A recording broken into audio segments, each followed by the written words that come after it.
Hello, চলে আসলাম আর একটা video নিয়ে। একই প্রিমিক্স দিয়ে করকম কেক বানাবো সেটাই তোমরা একটু দেখে নাও। চলো তাহলে ভিডিওটা বেশি লেন্দি না করে তাহলে শুরু করা যাক।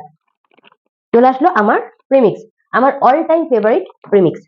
এটা কোনো প্রমোশন ভিডিও না, আমার ভালো লাগে তাই আমি তোমাদের সাথে শেয়ার করি যাতে তোমরাও উপকৃত হতে পারো। অনেকেই এটা জিজ্ঞাসা করে, তো যাতে তোমরাও ইউজ করে তোমরাও অল্প সময়ের মধ্যে অনেক সুন্দর সুন্দর কেক বানাতে পারো তার জন্য এই ভিডিওটা।